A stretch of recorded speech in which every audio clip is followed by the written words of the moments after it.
दोस्तों, जिस इंसान ने पायलट बनने के लिए अपनी पूरी ज़िंदगी लगा दी, उसी के नाम पर नकली मेडिकल रिपोर्ट बनवा दी गई। उसकी बचपन की दोस्त और होने वाली पत्नी ने भी सच जानने के बजाय उसके दुश्मन का साथ दिया। बात यहीं खत्म नहीं हुई। उन्होंने गुंडों को पैसे देकर उसका हाथ तुड़वाने का आदेश भी दे दिया, ताकि वह ज़िंदगी में दोबारा कभी विमान न उड़ा सके। लेकिन उन्हें नहीं पता था कि इस बार अद्विक पहले वाला अद्विक नहीं था। वो मरने के बाद दोबारा उसी दिन लौट आया था, और इस बार उसने यात्री विमान नहीं, देश का सबसे खतरनाक लड़ाकू विमान उड़ाने का फैसला कर लिया था। कहानी पायलट की चयन परीक्षा वाले दिन से शुरू होती है। अद्विक की बचपन की दोस्त शनाया अभी यही सोच रही थी कि अपने पसंदीदा तनीष को अद्विक की जगह कैसे आगे बढ़ाया जाए। मगर उससे पहले ही अद्विक ने सबके सामने परीक्षा छोड़ने की घोषणा कर दी। उसके फ्लाइट इंस्ट्रक्टर भी हैरान रह गए। वे जानते थे कि अद्विक अपने बैच का सबसे काबिल प्रशिक्षु है। उसकी उड़ान की कला और बाकी योग्यताएं सबसे बेहतर थीं। फिर वह अचानक इतना बड़ा मौका क्यों छोड़ रहा था? असल में अद्विक को अपना पिछला जन्म याद था। पिछली जिंदगी में उसने इसी परीक्षा में पहला स्थान हासिल किया था और नागरिक विमान सेवा के पायलट पद के लिए चुना गया था। लेकिन शनाया चाहती थी कि दूसरे स्थान पर आए तनीष को वह पद मिले, इसलिए उसने झूठ बोल दिया कि अद्विक गंभीर रूप से बीमार है। इसके बाद तनीष ने अद्विक के नाम से नकली मेडिकल रिपोर्ट बनवाई। उसमें लिखा था कि अद्विक मानसिक बीमारी से पीड़ित है और विमान उड़ाने योग्य नहीं है। उसी रिपोर्ट के कारण उसे चयन से निकाल दिया गया। बाद में तनीष ने नकली सिफारिश पत्र से उसे दोबारा फंसाया, उसका पायलट बैच छीन लिया और उड़ने का सपना पूरी तरह तोड़ दिया। लगातार मिले धोखों से अद्विक टूट चुका था। उसी समय मायरा कपूर ने उसे संभाला। मायरा कहती थी कि वह कई वर्षों से उससे प्यार करती है। उसने अद्विक को पुरानी बातें भूलकर नई जिंदगी शुरू करने का हौसला दिया और दोनों की शादी तय हो गई। मगर शादी वाली रात तनीष ने केवल इतना कहा कि वो मायरा को चाहता है। यह सुनते ही मायरा अद्विक को छोड़कर तनीष के पास चली गई। एक के बाद एक मिले झटकों से अद्विक बेहोश होकर शीशे पर गिरा और उसकी मौत हो गई। आँख खुली तो वह फिर उसी चयन परीक्षा वाले दिन लौट आया था। अब वो जानता था कि पुराने रास्ते पर चलने से क्या होने वाला है। इसलिए उसने नागरिक विमान सेवा हमेशा के लिए छोड़कर राष्ट्रीय वायुसेना का लड़ाकू पायलट बनने का फैसला किया। अब वो खुले आसमान में देश के लिए उड़ना चाहता था। इंस्ट्रक्टर ने उसे चेतावनी दी कि बीच में परीक्षा छोड़ने पर विमान कंपनी उसे काली सूची में डाल सकती है और उसका पूरा करियर खराब हो सकता है। मगर अद्विक ने शांत आवाज में बताया कि वह राष्ट्रीय लड़ाकू पायलट चयन परीक्षा के लिए आवेदन करने वाला है। यह सुनकर इंस्ट्रक्टर खुश हो गए। उन्होंने अद्विक के कंधे पर हाथ रखकर कहा कि उन्हें उसकी काबिलियत पर पूरा भरोसा है। साथ ही उम्मीद जताई कि एक दिन उसे अपने असली माता पिता भी मिल जाएंगे। अद्विक बाहर निकला तो बाकी उम्मीदवार उसे अजीब नज़रों से देखने लगे। तभी किसी ने ताना मारा कि नकली वारिस का पहचान पत्र, बीमारी और शायद पूरी जिंदगी भी नकली है। कुछ साल पहले सूरी परिवार अपने असली बेटे तनीष को ढूंढकर घर लाया था। तभी से अद्विक को नकली वारिस कहा जाने लगा था, क्योंकि वह उसी परिवार में पला बढ़ा था। उसी समय तनीष वहां पहुंचा और सबके सामने मासूम बनने लगा। उसने कहा कि उसे अद्विक पर विश्वास है, लेकिन अगर मेडिकल रिपोर्ट झूठी है तो अद्विक उसे दिखाने से मना क्यों कर रहा है। उसकी बातों से अद्विक समझ गया कि पिछली जिंदगी में मिली नकली रिपोर्ट के पीछे सचमुच तनीष ही था। जालसाजी इतनी खराब थी कि रिपोर्ट पर उसकी उंगलियों के निशान तक मौजूद थे। फिर भी शनाया और मायरा ने कभी जांच करने की कोशिश नहीं की। तनीष सूरी परिवार का असली बेटा था, इसलिए दोनों आंख बंद करके उसी की हर बात मानती थीं। दोनों लड़कियां अद्विक को बचपन से जानती थीं। उन्होंने उसे पायलट बनने के लिए दिन रात मेहनत करते देखा था। वे यह भी जानती थीं कि उसने इस सपने के लिए कितना दर्द सहा और कितनी चीज़ें छोड़ी। इसके बावजूद किसी ने अस्पताल से रिपोर्ट की पुष्टि तक नहीं की। विमान कंपनी के निदेशक मंडल में शनाया और मायरा की हिस्सेदारी थी, इसलिए उनके सामने रखे गए कागज पर सवाल उठाने की किसी और में भी हिम्मत नहीं थी। पिछली जिंदगी में इसी लापरवाही ने पूरे शहर को अद्विक के खिलाफ कर दिया था। तभी शनाया और मायरा ने अद्विक को देखकर खुशी जताई। उन्हें अब तक पता नहीं था कि वो परीक्षा छोड़ चुका है। दोनों ने बताया कि उसके चयन की खुशी में समुद्र किनारे बने सागर विला में जश्न रखा गया है। अद्विक उनके साथ चल तो पड़ा, मगर रास्ते में उसे पुरानी बातें याद आने लगीं। जब भी अद्विक किसी प्रतियोगिता में पहला स्थान लाता, उसकी ट्रॉफी छीनकर तनीष को दे दी जाती थी। राष्ट्रीय युवा एविएशन कप तक का पुरस्कार उसे नहीं मिला था। सवाल करने पर तनीष मासूम पिल्ले जैसा चेहरा बनाकर रोने लगता। वह गरीबी में बीते अपने बचपन की कहानी सुनाता और शनाया तथा मायरा अद्विक से कहती कि उसने वर्षों तक तनीष की अमीर जिंदगी जी है, इसलिए एक ट्रॉफी छोड़ देने में क्या जाता है। इस तरह अद्विक की हर मेहनत का फल तनीष को मिलता रहा। सागर विला पहुँचे तो श्रीमान और श्रीमती सूरी तनीष शनाया और मायरा को लेकर अंदर चले गए। किसी को पहले ध्यान ही नहीं रहा कि अद्विक भी साथ आया है। कभी इसी घर में अद्विक को सूरी परिवार का वारिस माना जाता था, मगर अब उसकी जगह पूरी तरह तनीश ले चुका था। अद्विक ने 4-5 साल पहले यह विला छोड़ दिया था। वह परिवार की कंपनी नहीं संभालना चाहता था, क्योंकि उसका सपना पायलट बनना था। इसी बात पर पालक माता पिता से बड़ा झगड़ा हुआ और अगले ही दिन तनीश डीएनए रिपोर्ट लेकर घर आ गया। उसके बाद अद्विक और सूरी परिवार के बीच बातचीत लगभग बंद हो गई। इतने वर्षों बाद भी उसे लगा था कि शायद पालक माता पिता से एक सामान्य मुलाकात हो सकेगी, लेकिन विला के दरवाजे पर ही उसे अपनी असली जगह समझ आ गई। तनीश पहले गर्व से माता पिता के पास खड़ा हुआ, फिर अचानक अद्विक को देखकर हैरान होने का नाटक करने लगा। उसने ऐसे कहा जैसे अद्विक को साथ लाने की सूचना देना भूल जाना बस छोटी सी गलती हो। तभी श्रीमान और श्रीमती सूरी ने पलट कर देखा और औपचारिक गर्मजोशी के साथ उसे अंदर बुलाया। जिस परिवार का वह कभी सबसे ज़रूरी हिस्सा था, आज उसी घर में उसका आना भी दूसरों के लिए हैरानी की बात बन चुका था। हॉल में 9,999 गुलाबों और सुनहरे पत्तों से बड़ी सजावट की गई थी। शनाया ने दावा किया कि उसने सब कुछ अद्विक के लिए करवाया है, मगर दीवारों पर लगे हर बड़े बैनर पर अद्विक के बजाय तनीश सूरी का नाम लिखा था। गलती सामने आई तो शनाया ने सारा दोष अपने सहायक पर डाल दिया। अद्विक समझ गया कि जो लड़की 10 साल से उससे प्यार करने का दावा करती है, उसने इतने बड़े जश्न में उसका नाम तक जांचना ज़रूरी नहीं समझा। भोजन कक्ष में पहुंचते ही तेज मिर्च मसालों की गंध से अद्विक को खांसी आने लगी। बचपन से उसे तीखा खाना पसंद नहीं था। सूरी परिवार छोड़ने के बाद उसने पढ़ाई और नौकरी साथ की थी। कई बार भूखा रहने के कारण उसके पेट की हालत खराब हो गई थी और अब वो थोड़ा सा तीखा भी नहीं खा सकता था। मायरा ये सब जानती थी, फिर भी मेज पर केवल मसालेदार खाना था, क्योंकि तनीश को वही पसंद था। मेज के आसपास सभी कुर्सियां भरी थीं। किसी ने यह तक नहीं देखा कि अद्विक अब भी खड़ा है। आखिर वो इकलौती खाली कुर्सी पर बैठ गया, लेकिन नौकरानी ने तुरंत बता दिया कि वह छोटे मालिक तनीश की सीट है। तनीश ने महान बनने का नाटक करते हुए कहा कि कोई बात नहीं, अद्विक पहले इसी जगह बैठता था, इसलिए पुरानी आदत के कारण गलती हो गई होगी। शनाया और मायरा भी तनीश को ही समझाने लगी कि वह बुरा न माने। यह अपमान अद्विक के लिए काफ़ी था। वह चुपचाप वहाँ से निकल गया। विला के बाहर आते ही फ़ोन पर सूचना मिली। विमान कंपनी के अंदरूनी नेटवर्क पर उसकी नकली मेडिकल रिपोर्ट की तस्वीर पोस्ट कर दी गई थी। अद्विक नागरिक विमान कंपनी की परीक्षा छोड़ चुका था, मगर मानसिक बीमारी का आरोप लगने पर देश की कोई दूसरी सेवा भी उसे विमान उड़ाने योग्य नहीं मानती। यानी तनीश ने लड़ाकू पायलट बनने का उसका आखिरी मौका भी खत्म करने की कोशिश की थी। गुस्से में अद्विक वापस लौटा, तनीश का कॉलर पकड़ा और उसके चेहरे पर जोरदार मुक्का मार दिया। सूरी परिवार सिक्योरिटी को बुलाने लगा। श्रीमती सूरी तनीश के सामने ढाल बनकर खड़ी हो गईं और शनाया ने अद्विक को थप्पड़ मार दिया। कुछ पल पहले तक वे लोग अद्विक की सफलता का जश्न मनाने का दिखावा कर रहे थे, लेकिन अब उसे हिंसक आदमी कहकर घर से पकड़वाना चाहते थे। इस बदलाव पर अद्विक को कड़वी हंसी आ गई। कभी सूरी परिवार उसी को सबसे योग्य वारिस कहता था। अब असली बेटे पर एक मुक्का पड़ते ही वर्षों का रिश्ता गायब हो गया और अद्विक उनके लिए केवल बाहर से आया उपद्रवी बन गया। अद्विक ने सबके सामने पूछा कि तनीश ने नकली मेडिकल रिपोर्ट बनाकर कंपनी के नेटवर्क पर क्यों डाली, लेकिन श्रीमती सूरी ने फिर वही पुरानी बात कही कि तनीश अभी बच्चा है और उसका भाई है, इसलिए उसे माफ़ कर देना चाहिए। हर बार अद्विक को ही सहने और छोड़ने के लिए कहा गया था। उसकी पढ़ाई, ट्रॉफियाँ, सम्मान और मौके सब तनीश को दे दिए गए थे। अब वे उसका भविष्य भी छीन रहे थे। अद्विक ने मांग की कि तनीश इंटरनेट पर सच स्वीकार करे, मगर शनाया बोली कि तनीश ने परीक्षा में निष्पक्षता बनाए रखने के लिए सही काम किया है। मायरा ने भी कहा कि उसने केवल सच पोस्ट किया है। उनके लिए रिपोर्ट असली है या नकली, ये मायने ही नहीं रखता था। तनीश ने कहा था, इसलिए वही सच था। अद्विक वहाँ से चला गया और पूरी रात अकेला भटकता रहा। सुबह अपने जर्जर किराए के कमरे में पहुंचा तो राष्ट्रीय वायुसेना चयन केंद्र से कॉल आया। उसकी खास परिस्थिति को देखते हुए पहले वीडियो इंटरव्यू लिया गया, फिर एक विशेषज्ञ ने आकर उसके स्वास्थ्य, योग्यता और उड़ान कौशल की जांच की। जाते समय वरिष्ठ अधिकारी ने पूछा कि क्या अद्विक के पूर्वज समुद्रगढ़ के रहने वाले थे। अद्विक ने बताया कि बचपन में बच्चों की अदला बदली हो गई थी। सूरी परिवार ने उसे पाला ज़रूर था, मगर उनसे उसका कोई खून का रिश्ता नहीं था और वो अपने असली परिवार के बारे में कुछ नहीं जानता।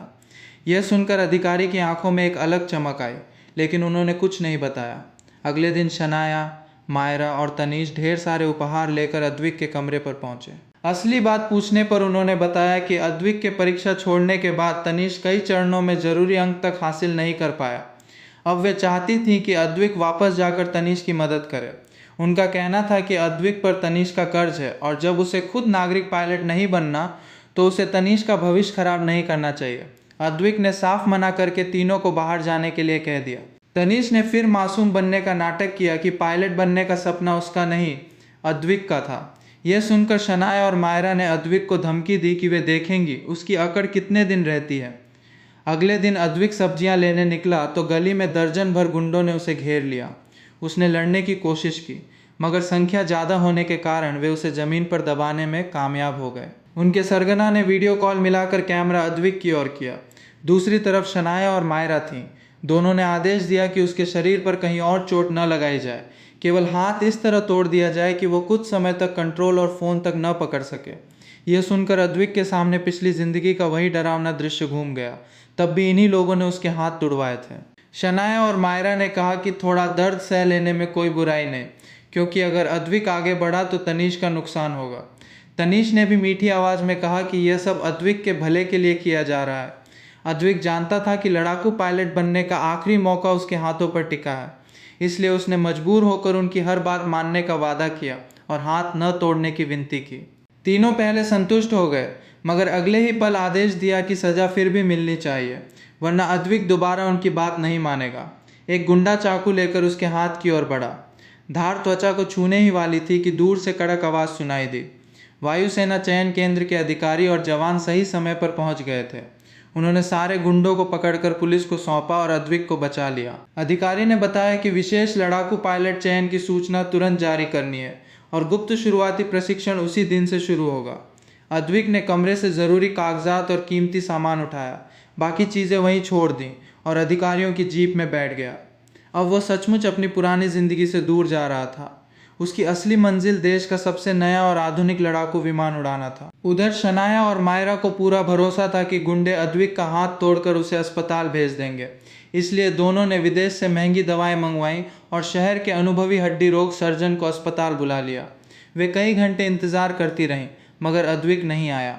आखिर फ़ोन करने पर पता चला कि किसी सरकारी दल ने उसे बचा लिया है और गुंडे पुलिस की हिरासत में हैं। अस्पताल के बाहर डॉक्टरों और सहायकों की पूरी टीम तैयार खड़ी थी। महंगी दवाएं ठंडे बक्से में रखी थीं और ऑपरेशन थिएटर तक खाली कराया गया था। शनाया को भरोसा था कि पैसे के लालच में गुंडे अद्विक को जानलेवा चोट नहीं पहुंचाएंगे। उसके लिए किसी का हाथ जानबूझकर तुड़वाना भी ऐसा काम था जिसे बाद में अच्छे डॉक्टर और महंगी दवा से ठीक किया जा सकता था। मगर दोनों ये समझ ही नहीं रही थी कि पायलट के लिए हाथ केवल शरीर का हिस्सा नहीं, उसका पूरा भविष्य होता है। दोनों तुरंत उसके किराए के कमरे पर पहुंची। वहाँ बिजली बंद थी और कमरा खाली पड़ा था। उसकी रोज़ इस्तेमाल की चीज़ें देखकर उन्हें लगा कि वो लौट आएगा, इसलिए दोनों ने पूरी रात उसी छोटी सी पुरानी कुर्सी पर बैठकर इंतज़ार किया। अगली सुबह तक भी वो नहीं लौटा। कमरा इतना छोटा और अंधेरा था कि मायरा को वह तहखाने जैसा लग रहा था। दीवारें टूटी हुई थीं और बैठने के लिए केवल एक पुरानी एक सीट वाली कुर्सी थी। पहली बार दोनों ने अपनी आंखों से देखा कि सूरी परिवार छोड़ने के बाद अद्विक किस हालत में रह रहा था। फिर भी उन्हें अपनी गलती समझने से ज़्यादा इस बात पर गुस्सा था कि अद्विक ने फ़ोन बंद क्यों किया और उन्हें पूरी रात इंतज़ार कैसे करवाया। तभी मकान मालकिन आई और बताया कि कमरे में रहने वाला लड़का कल ही कमरा खाली करके जा चुका है। उसने अद्विक का बचा हुआ सामान बाहर फेंकना शुरू कर दिया।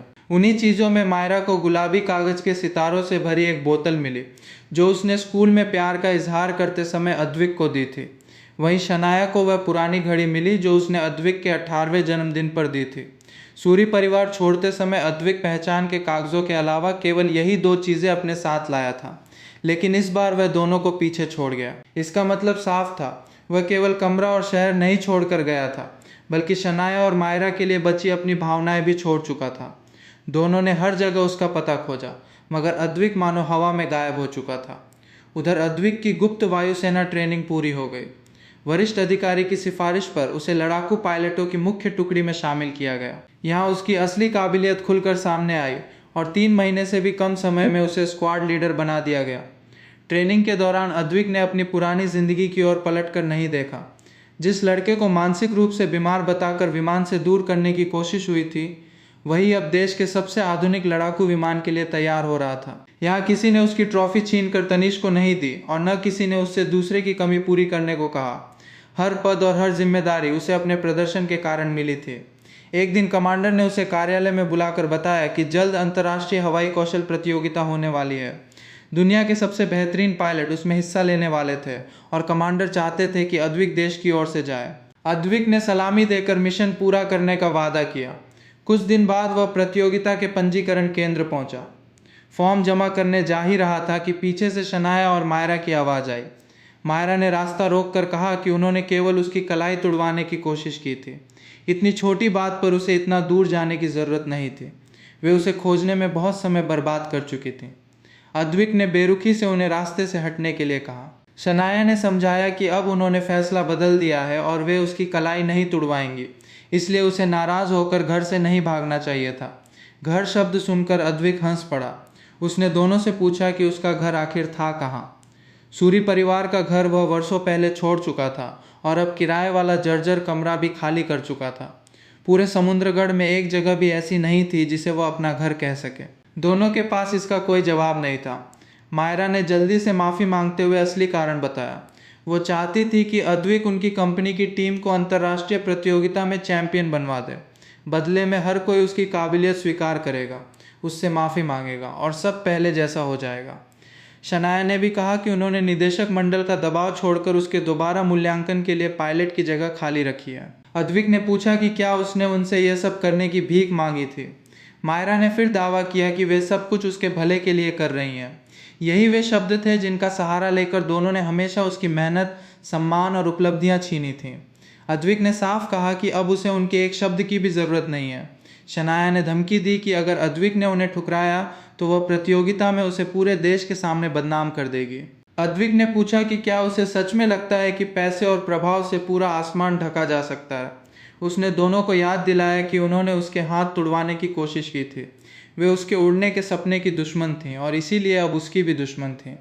यह सुनकर दोनों के चेहरे उतर गए। मायरा ने सफाई दी कि वे केवल उसे डराना चाहती थीं। तभी तनीष भी वहां आ गया और उल्टा अद्विक को ही दोष देने लगा। उसने कहा कि अगर अद्विक समय पर सहयोग कर देता तो शनाया और मायरा को उसका हाथ तुड़वाने जैसा कदम उठाना ही नहीं पड़ता। दोनों ने तुरंत उसकी बात में हाँ मिला दी और बोली कि अद्विक एक छोटी सी गलती के लिए उन्हें हमेशा दोषी नहीं ठहरा सकता। तनीष ने पूछा कि क्या वे फिर से पहले जैसे नहीं हो सकते। अद्विक ने बिना किसी भावना के केवल एक शब्द कहा, नहीं। तभी तनीष चोट का बहाना बनाने लगा और शनाया तथा मायरा ने उसकी एक एक बाँह पकड़ ली। उसने अद्विक की ओर जीत वाली नज़र से देखा, मगर उसकी मुस्कान ज़्यादा देर नहीं रही। अद्विक ने सबके सामने बताया कि तनीष निहारिका नाम की लड़की से भी प्यार का दावा करता है और कुछ समय पहले वह उसे चूमते हुए पकड़ा गया था। अद्विक को शक था कि मामला केवल एक लड़की तक सीमित नहीं है। शनाया और मायरा ने तुरंत तनीष का फ़ोन मांग लिया। उसने फ़ोन देने से मना किया तो शक और गहरा गया। खींचतान के बीच फ़ोन हवा में उछला और अद्विक ने उसे पकड़ लिया। तनीष फ़ोन पर पासवर्ड नहीं लगाता था, इसलिए उसकी सारी सच्चाई सामने आने में देर नहीं लगी। राज खुलते ही तनीष ने सूरी परिवार के प्रभाव का इस्तेमाल करके शनाया और मायरा को विमान कंपनी के निदेशक मंडल से निकलवाने की धमकी दी। तीनों के बीच जोरदार झगड़ा शुरू हो गया। अद्विक को अब उनके तमाशे से कोई लेना देना नहीं था। वो वहाँ से चला गया और प्रतियोगिता पर ध्यान लगाने लगा। प्रतियोगिता खत्म होने के बाद अद्विक ने फ़ोन की समाचार लोकेशन दोबारा समुद्रगढ़ पर लगाई। सबसे ऊपर खबर थी, सूरी परिवार के असली वारिस तनीष की चौंकाने वाली करतूतें। खबर में अलग अलग लड़कियों के साथ उसकी करीबी तस्वीरें थीं। शनाया और मायरा ने मीडिया में इतना बड़ा तूफान खड़ा किया कि सूरी परिवार भी उसे पूरी तरह दबा नहीं पाया। लोग टिप्पणियों में तनीष को धोखेबाज बता रहे थे और श्रीमान सूरी को भी बेटे की परवरिश के लिए दोष दे रहे थे। परिवार के प्रभाव के कारण कुछ समाचार मंचों ने पूरे नाम लिखने के बजाय केवल शुरुआती अक्षर दिखाए। फिर भी तस्वीरें सच्चाई बताने के लिए काफ़ी थीं। जिस तनीष की हर गलती पर शनाया और मायरा ने अद्विक को दोषी बनाया था, आज उसी का असली चेहरा पूरे शहर के सामने था। उसी समय श्रीमती सूरी का फ़ोन आया। वे रोते हुए कहने लगीं कि माँ पापा को अपनी गलती समझ आ गई है। कंपनी और सागर विला सब अद्विक का है। वह पायलट बनना चाहे तो वे उसका पूरा साथ देंगे, बस वह घर लौट आए। तनीष की असलियत सामने आते ही उन्हें फिर अद्विक याद आ गया था, मगर अब वह पहले जैसा भोला नहीं था। उसने बिना जवाब दिए कॉल काट दी। अंतर्राष्ट्रीय प्रतियोगिता की ट्रॉफी लेकर अद्विक कमांडर के कार्यालय पहुंचा। कमांडर उसे वहाँ बैठे एक दंपति के पास ले गए। दोनों को देखते ही अद्विक ठिठक गया। आदमी की नाक, होंठ और आंखें बिल्कुल अद्विक जैसी थीं, जबकि महिला की भौहें और चेहरे की बनावट उससे मिलती थीं। ये मामूली समानता नहीं, खून के रिश्ते की साफ निशानी थी। महिला की आंखों से आंसू बहने लगे। उन्होंने दौड़कर अद्विक को गले लगाया और कहा कि आखिर माँ ने अपने बेटे को ढूंढ लिया। कमांडर ने बताया कि ट्रेनिंग बेस पर अद्विक के खून का नमूना लिया गया था। संयोग से इस दंपति के साथ उसकी डीएनए जांच हुई और रिपोर्ट ने 99.99% माता पिता तथा संतान का रिश्ता साबित कर दिया। अद्विक की आंखों में भी आंसू आ गए। आखिर उसे अपने असली माता पिता मिल चुके थे। कमांडर ने बताया कि वे दोनों भी देश की सेवा करने वाले लड़ाकू पायलट थे। शायद विमान उड़ाने और मुश्किल हालात में उसे बचाने की अद्विक की जन्मजात काबिलियत उसे अपने माता पिता से ही मिली थी। कुछ समय बाद तनिष की जुए की लत पूरे देश की सुर्खियां बन गई। वह करोड़ों रुपए हार चुका था। कर्ज चुकाने के लिए उसने शनाया और मायरा को भी कर्ज वसूलने वालों के हवाले कर दिया। दोनों बहुत बुरी हालत में फंस गईं। यह खबर मिलने पर अद्विक चुप नहीं बैठा। उसने गैरकानूनी जुआगर की शिकायत की और संबंधित विभाग में काम करने वाले मित्र से बचाव अभियान चलाने को कहा। जब सहायता दल दोनों को बाहर निकाल कर लाया, तब वर्दी पहने अद्विक उस दल के सबसे आगे खड़ा था। चारों ओर इतनी धूल और शोर था कि वह उनकी आवाज़ नहीं सुन सका। बस जाते समय शनाया और मायरा के होठों पर एक आखिरी शब्द दिखाई दिया, धन्यवाद। अद्विक ने उन्हें बचाकर इंसानियत का फर्ज पूरा कर दिया, मगर पुराने रिश्तों की ओर दोबारा नहीं लौटा। उस दिन के बाद उनके रास्ते हमेशा के लिए अलग हो गए और वे ज़िंदगी में फिर कभी एक दूसरे से नहीं मिले।